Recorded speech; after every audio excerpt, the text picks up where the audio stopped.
Shalom Bapak Ibu Saudara-saudari.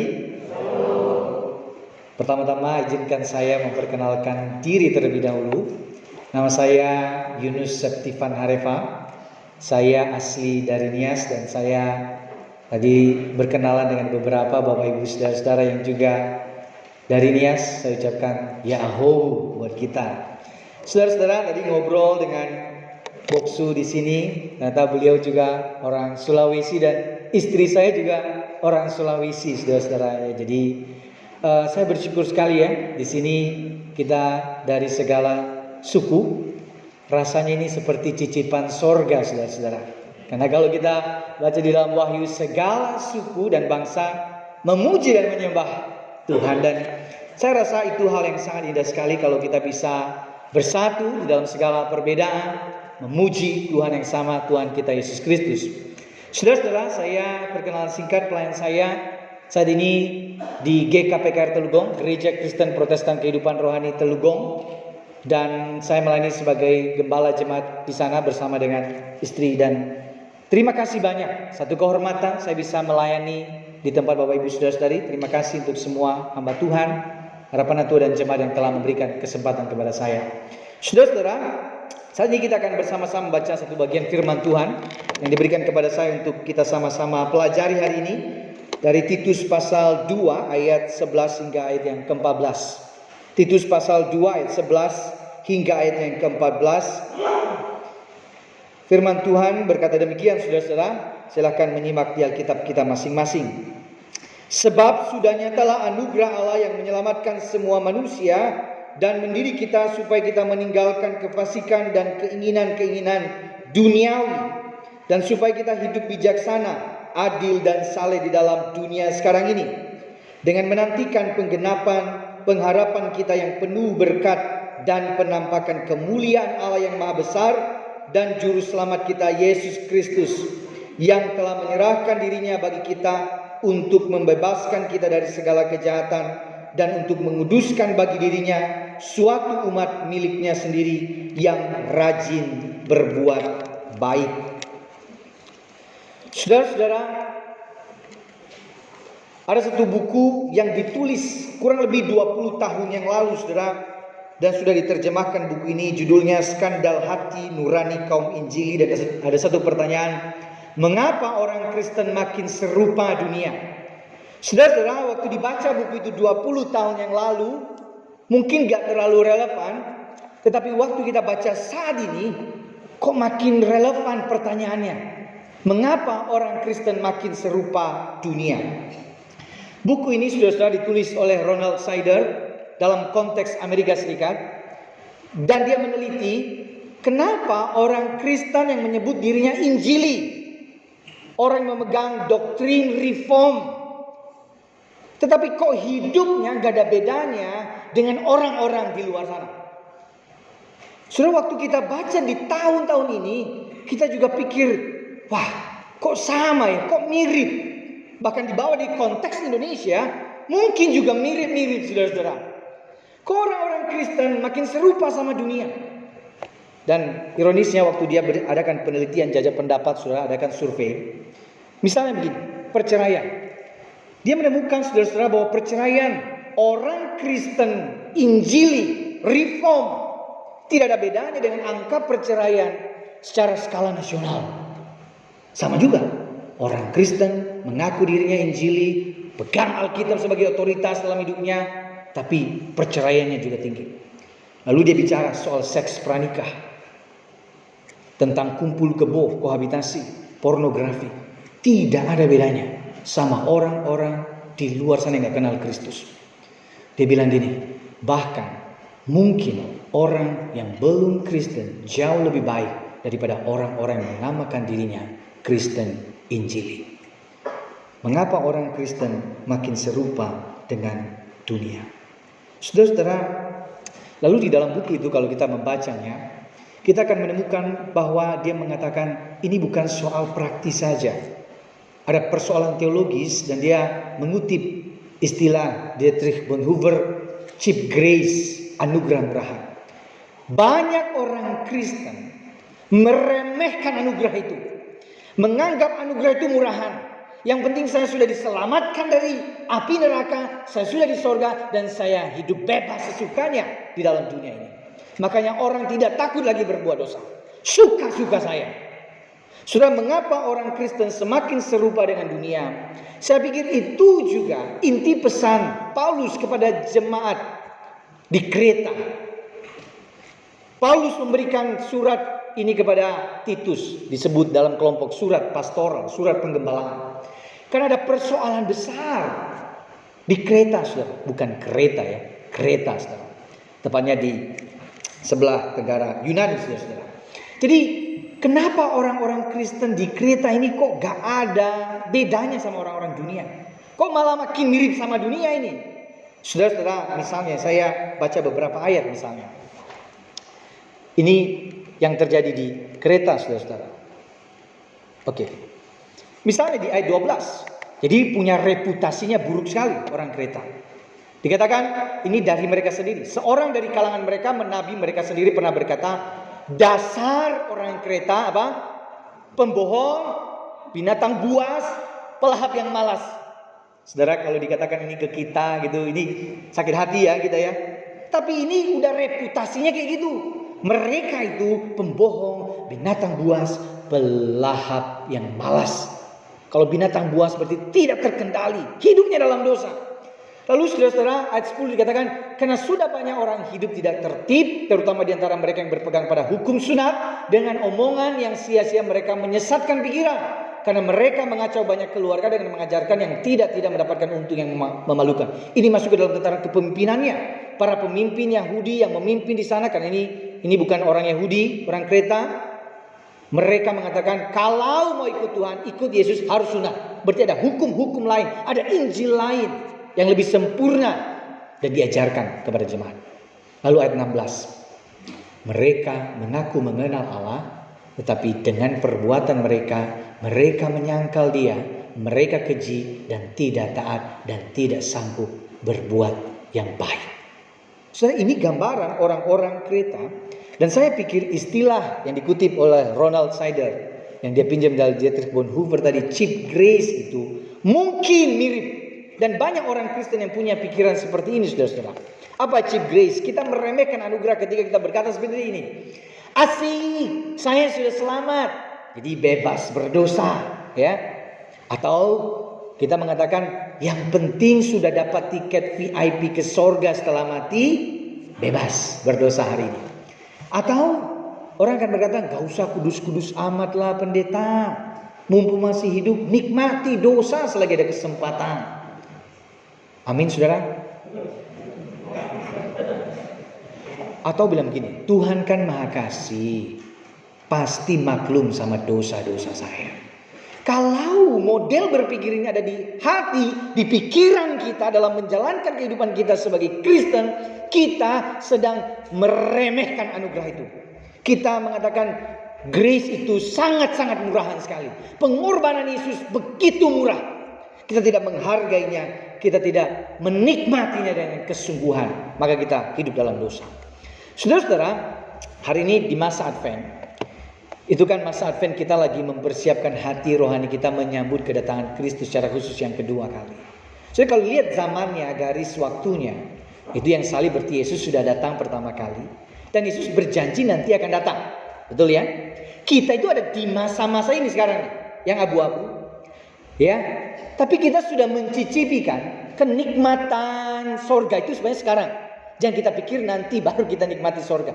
Hari ini pun kita nikmati. Kenikmatan sorgawi itu kita rasakan melalui iman kita kepada Yesus Kristus. Tapi pertanyaannya, kan kita tidak tahu kapan Yesus datang kedua kali. Pertanyaan, gimana menanti dalam harap akan kedatangan Kristus kedua kali? Dan ini tema kita hari ini. Apa yang saya lakukan di masa ini setelah Yesus datang dan nanti Dia akan datang, apa yang harus saya lakukan? Bagaimana saya berharap seharusnya? Maka jawabannya ini Bapak Ibu. Ya, bagaimana menanti dalam harap akan kedatangan Kristus yang kedua kali? Baca sama-sama ya, 1, 2, 3. Jalanilah hidup dalam anugerah. Nah ini inti khotbahnya. Jalani hidup dalam anugerah. Jadi Bapak Ibu udah dapat intinya ya. Masih mau lanjut gak nih? Lanjut ya. Oke, saudara ya. Apa maksudnya jalani hidup dalam anugerah?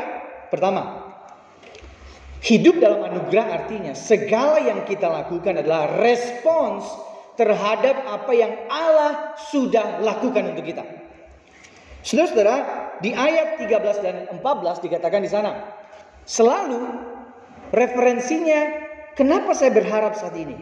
Dan ini yang membedakan kekristenan dengan ajaran agama lain. Kita ini berharap bukan bermimpi apa yang akan datang. Bukan, saudara. Tapi dasar pengharapan saya adalah pasti karena Allah sudah menggenapinya di dalam Yesus Kristus. Jadi selalu masa lampau. Lihat ya. Sebab sudah nyata anugerah. Itu kedatangan Kristus yang kedua kali. Lalu pengharapan itu nanti digenapkan di mana? Di dalam Yesus Kristus yang sudah mengerjakan keselamatan itu. Menyerahkan dirinya untuk kita. Membebaskan kita dari kejahatan, membebaskan kita dari api neraka, dan mendorong kita untuk satu tujuan baik, yaitu perbuatan yang baik. Saudara-saudara, hidup dalam anugerah artinya respons. Berarti begini, kalau saya melakukan sesuatu, itu dasarnya anugerah Allah. Saya kasih contoh ya, saudara ya. Jadi konsepnya begini, karena Tuhan sudah mengasihi saya, maka saya mengasihi sesama saya. Bukan dibalik. Karena saya mengasihi orang lain, maka Tuhan mengasihi saya. Itu bukan anugerah. Atau karena Tuhan sudah mengampuni saya, maka saya mengampuni orang lain. Nggak boleh dibalik. Karena saya mengampuni orang lain, maka saya diampuni oleh Allah. Atau karena saya sudah karena Tuhan sudah melayani saya, maka saya melayani dia. Jangan dibalik, saudara-saudara ya. Karena saya melayani Tuhan, maka saya diberkati oleh Tuhan. Bapak Ibu Saudara, bulan yang lalu kita ada rapat majelis, rapat badan pengurus jemaat.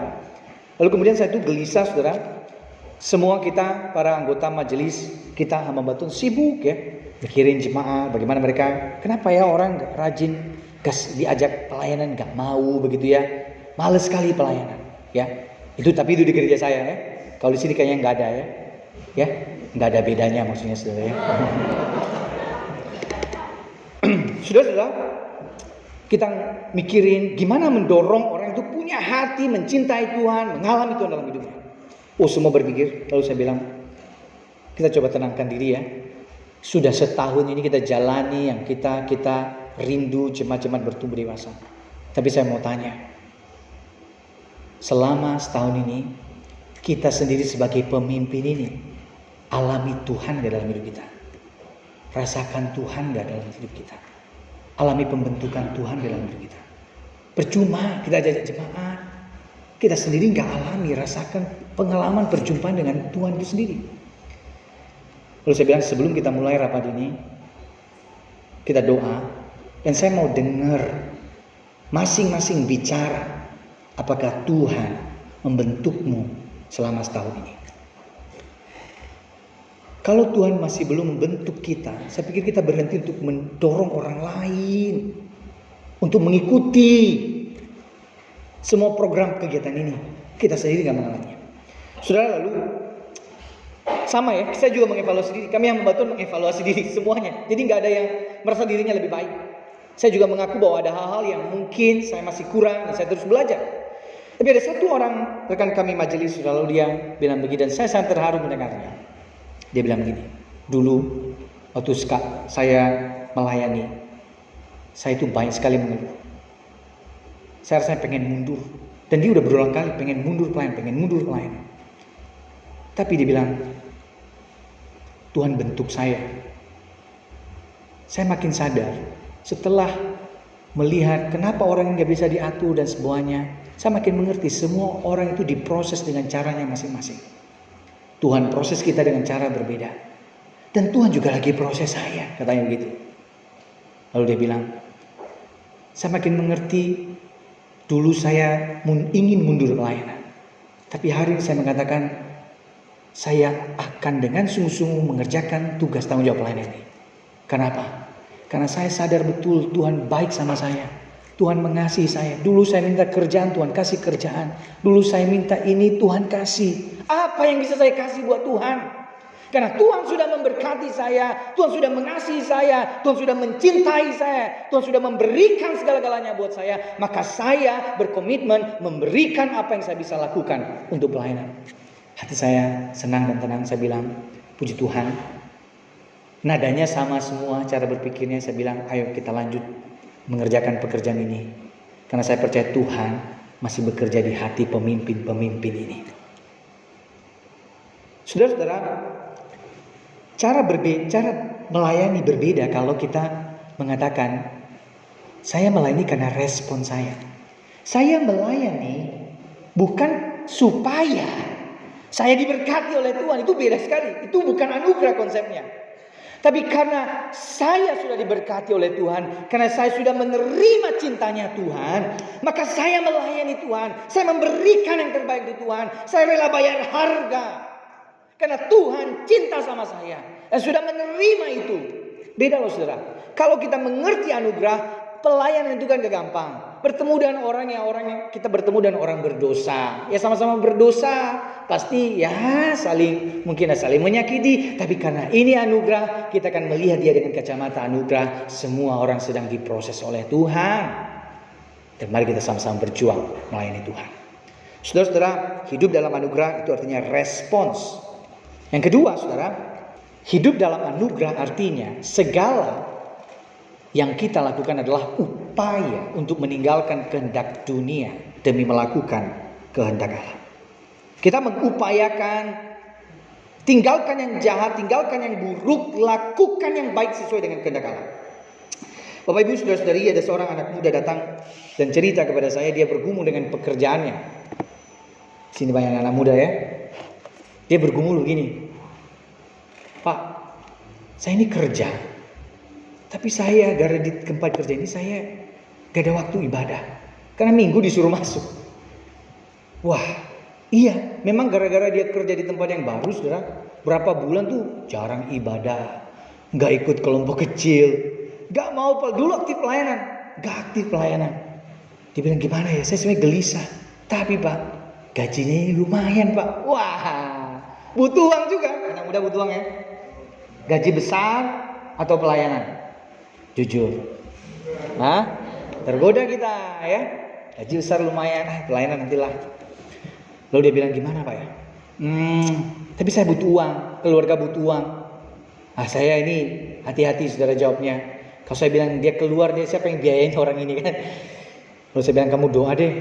Kamu datang ke saya itu tanda Tuhan sedang menggelisahkan hatimu kan? Bergumul sama Tuhan. Apa yang paling penting dalam hidupmu? Kalau kamu kerja gak pernah ada waktu ibadah. Mikir deh. Kita hidup ini untuk apa dan untuk siapa? Saudara-saudara, sama sekali gak sehat juga ya. Toksik sekali di tempat kerjanya. Gak ada waktu. Jadi dia gak bertumbuh di dalam jiwanya. Dia bilang, oke, saya doa. Lalu kemudian setelah beberapa bulan kemudian dia datang. Dia bilang, Pak, saya sudah putuskan, saya sudah ngobrol dengan keluarga dan yang lain.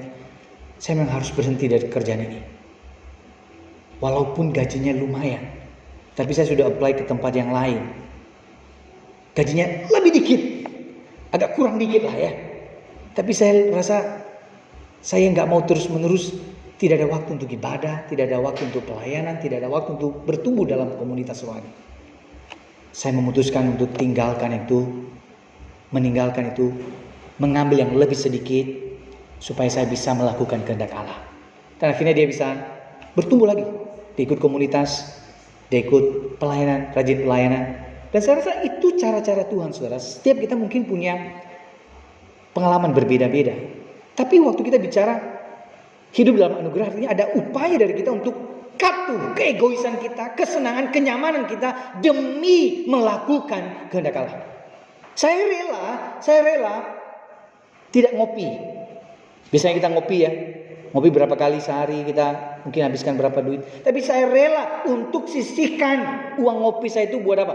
Buat kasih ke orang lain. Nah, itu cara hidup dalam anugerah. Saya rela meninggalkan kenyamanan ini supaya saya bisa berdampak bagi orang lain. Saya rela meninggalkan sedikit waktu saya untuk nonton drakor misalnya. Saya sisihkan waktu untuk latihan. untuk pelayanan. Sebenarnya saya punya alasan untuk nonton bioskop, filmnya lagi bagus-bagus kan sekarang gitu ya.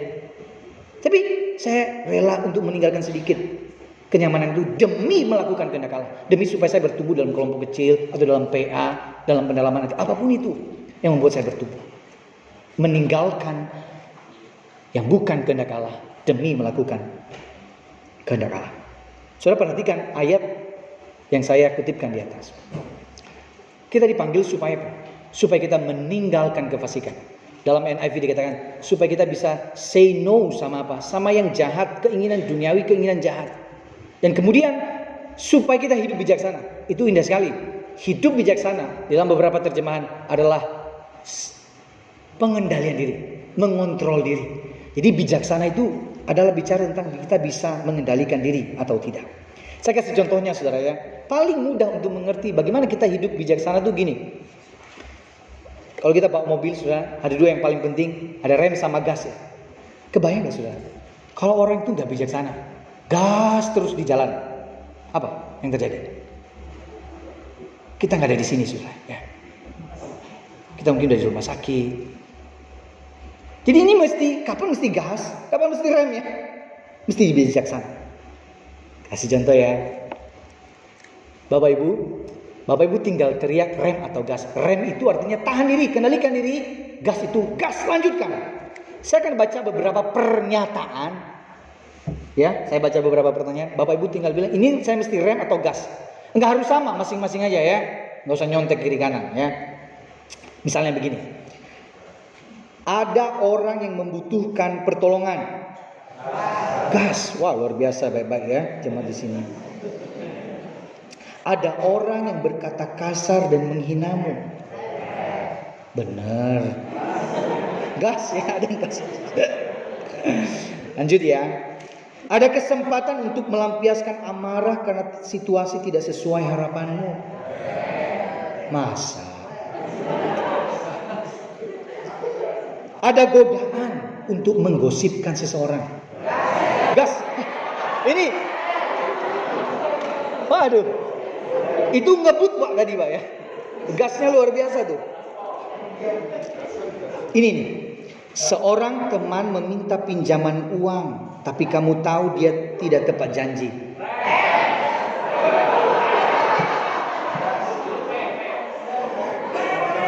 Enggak diparkirin. Baru saya mau minjem Bapak Ibu. Gak jadi deh. Terakhir ya. Ada diskon besar di Shopee. Belum selesai. Tapi sebenarnya gak perlu. Gas. Gas kan. Tapi bagus banget barang ini loh. Bagus loh. Nah, gas ya.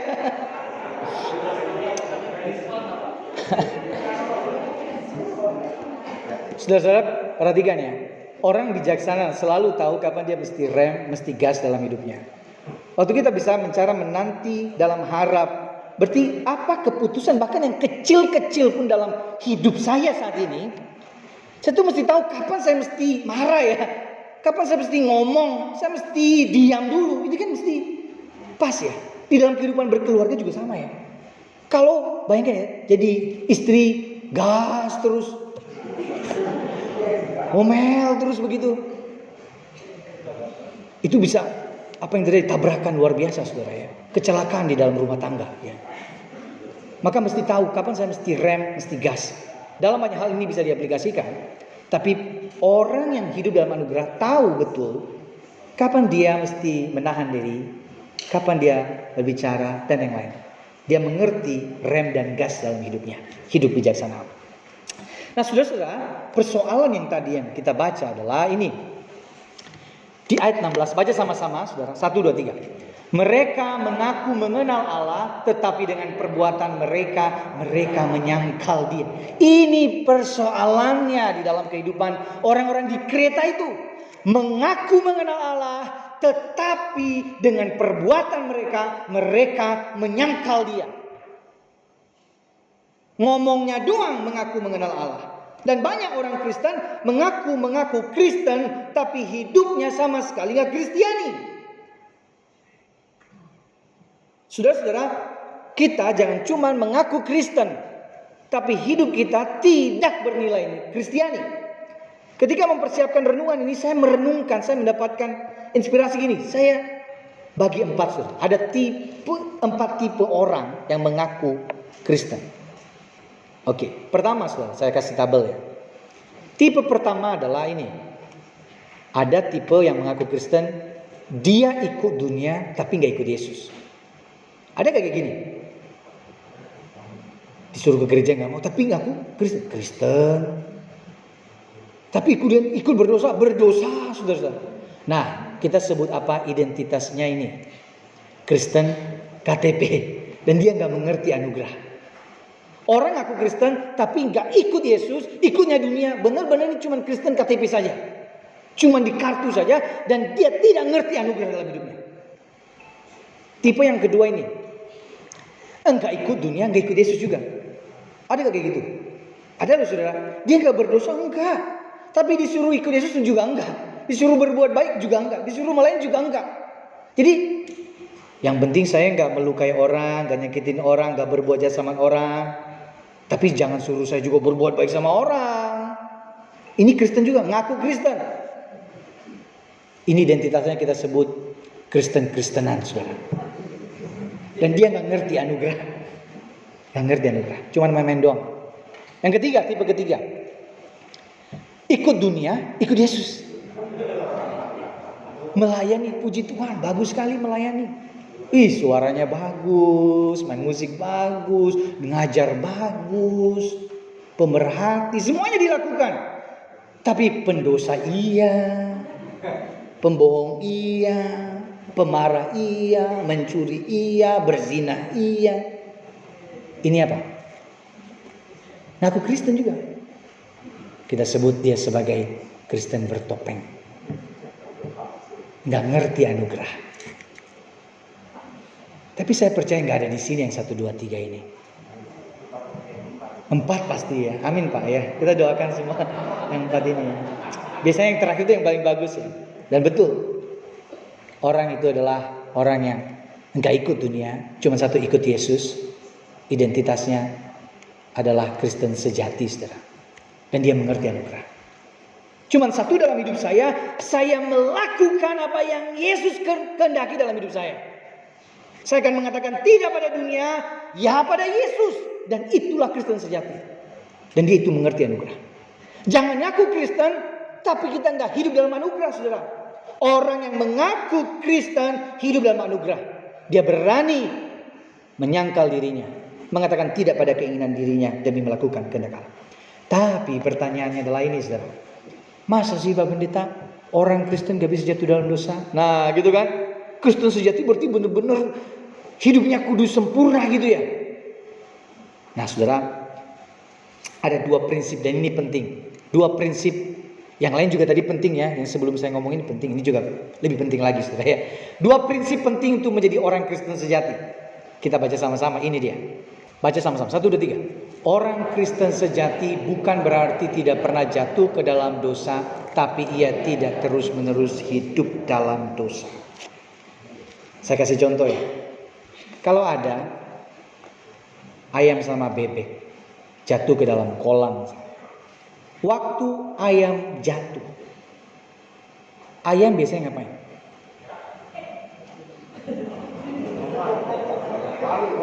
Kita bukan ayam sih ya, anggap aja. Loncat ya, benar gitu ya. Dia kan keluar dari kolam itu karena itu bukan tempatnya. Jadi kalau bebek berenang. Sama halnya saudara-saudara. Ketika orang Kristen bisa jatuh gak? Bisa. Tapi yang membedakan dia ini dia ayam atau bebek ya. Dia bisa kayak bebek. Asik juga ya dalam dosa ini. Dia berenanglah di dalam dosa. Menikmati. Karena dia mengatakan, enak berdosa. Menikmati dosa ini. Dia gak mau keluar. Tapi kalau kita ngerti. Kita ini hidup dalam anugerah. Aku orang Kristen. Aku murid Kristus. Aku jatuh di dalam dosa itu. Aku akan berusaha keluar. Karena itu bukan tempat saya. Maka orang Kristen sejati bukan berarti tidak pernah jatuh ke dalam dosa. Tapi ia tidak terus menerus hidup dalam dosa. Amin. Kita bisa jatuh, kita bisa gagal. Tapi hari ini, kalau kita benar-benar orang Kristen sejati yang hidup dalam anugerah, kita nggak mau terus-menerus hidup dalam dosa. Kita mau bangkit, kita mau keluar, karena itu bukan kehendak Allah. Yang kedua, saudara ya. Baca sama-sama 1, 2, 3. Orang Kristen sejati bukan hanya meninggalkan yang bukan kehendak Allah, tapi ia terus-menerus berlatih untuk melakukan kehendak Allah. Saya teringat, saudara, beberapa bulan yang lalu, waktu kita ada persekutuan doa raya, anak kami itu baru usia 3 tahun. Dan waktu kita persekutuan doa itu, dia memelas, "Papa, Mama, aku mau ikut doa." Lalu kita bilang, "Udah di rumah aja. Nanti kalau ikut persekutuan doa kamu suka gak tenang, gangguin jemaat yang lain." Begitu. "Aku janji deh, aku bakal tenang, aku bakal taat." Ya udah, janji ya, tenang. Jangan ganggu yang lain supaya jemaat lain bisa berdoa.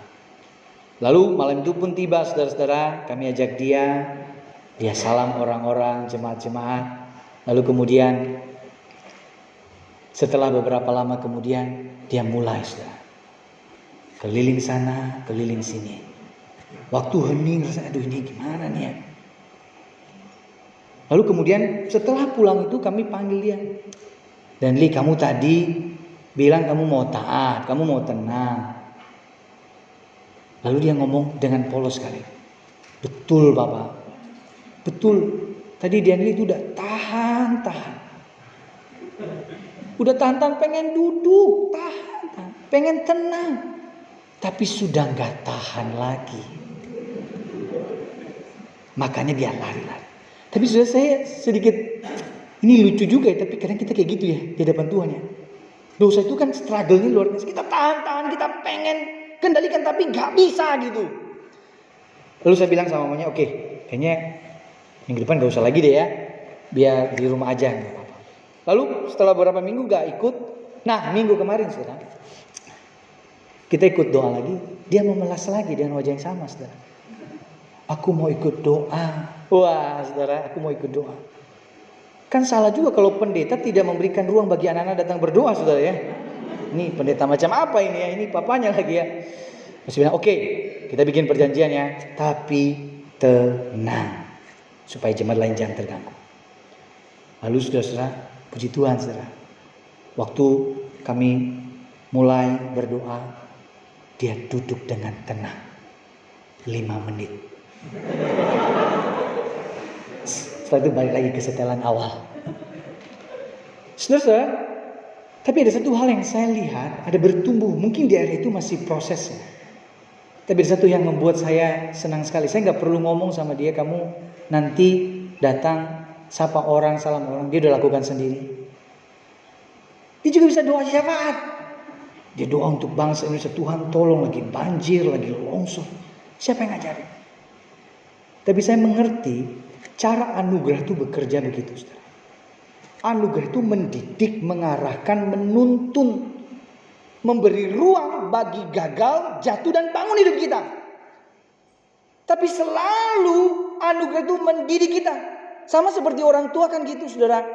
Ya anak-anak kita, tapi kita didik, kita ajari lagi supaya dia makin baik. Jatuh lagi bukan berarti setelah dia jatuh lagi dia melakukan lalu ini bukan anak saya, bukan. Ini tetap anak saya dan saya melatih dia, mendorong dia untuk semakin lebih baik. Dan anugerah juga sama. Saudara, kita jatuh bangun di dalam perjalanan beriman kita. Tapi ingat, kita jatuh bangun di dalam kanvas yang namanya anugerah. Selalu ada ruang, kesempatan bagi kita untuk bertobat, berbalik lagi, melatih diri untuk hidup sesuai dengan kehendak Allah. Maka hari ini ketika kita datang, "Tuhan, kayaknya aku gak layak lagi datang sama Tuhan." Betul gak layak. Tapi Tuhan bilang, "Bersama dengan saya, engkau bisa sanggup bangkit." Jangan terus-menerus hidup di dalam dosa. Maka saudara-saudara, statement terakhir saya mau kutip dari satu buku saudara James Smith. Dia berkata seperti ini. "Tidak ada pembentukan tanpa pengulangan. Pembentukan kebajikan membutuhkan latihan. Dan tidak ada latihan yang tidak berulang-ulang." Saya percaya semua rekan-rekan di sini, tadi katanya masih baru, tapi sudah bagus sekali. Saya percaya kalian latihan ya, benar ya. Semua untuk bisa sampai di tempat ini, tadi pemimpin pujian, semuanya singers, pasti melatih dirinya kan. Tidak ada orang langsung sempurna, langsung lahir, langsung bisa main drum, nggak bisa kan? Ini mesti latihan kan? Semua gitu sudah. Kita melatih diri kita berulang-ulang. Demikian halnya waktu kita katakan, aku mau menjadi serupa dengan Kristus, melakukan kehendak Allah, aku berlatih dan tidak ada latihan yang tidak diulang-ulang. Ketika kita mengulang-ulangnya, makin terbentuklah formasi spiritual itu. Semakin lebih dewasa. Pulang dari sini saudara-saudara, kita kan misalnya begini, saya tuh susah sekali untuk menahan amarah. Hari ini susah, besok susah. Tapi bersyukur saudara, kalau mungkin begini ya, kenapa kamu suka marah? Itu Pak, gara-gara istri saya tuh suka cerewet sekali. Bersyukur, karena Tuhan sedang menitipkan dia untuk menjadi tempat latihan untuk belajar bersabar. Amin. Amin. Bersyukur. Kalau di tempat kerjanya, bosnya agak nyebelin, karena Tuhan sedang melatih saudara untuk belajar taat. Tidak mudah saudara, tapi saya pikir tidak ada pembentukan tanpa pengulangan. Pulang dari sini saudara nggak langsung berubah. 1 jam ibadah ini nggak langsung mengatakan bahwa langsung jadi orang baik, langsung serupa Kristus begitu hidupnya kudus, enggak. Saudara mesti melakukannya, latihan. Pulang dari sini latihan. Latih diri apa? Melakukan karakter-karakter yang Tuhan katakan. Kalau kita bilang kita belajar bersabar, lakukan, latih diri untuk sabar. Hari ini ketika kamu nanti berkendara, saudara-saudara, bapak ibu berkendara, di luar sana ada yang nyelap-nyelip gitu saudara. Ketika pengen marah, sabar. Latihan namanya, latihan. Jadi saya mau bilang, setelah pulang dari ibadah ini, selamat berlatih saudara. Selamat berlatih ya. Nah biarlah sungguh-sungguh seperti tema kita hari ini, menanti dalam harap. Kita menantinya dalam harap dengan hidup dalam anugerah. Semua yang kita lakukan adalah respons karena anugerah Allah. Dan semua yang kita lakukan upaya meninggalkan yang buruk demi melakukan kehendak Allah. Mari kita tundukkan kepala, kita berdoa.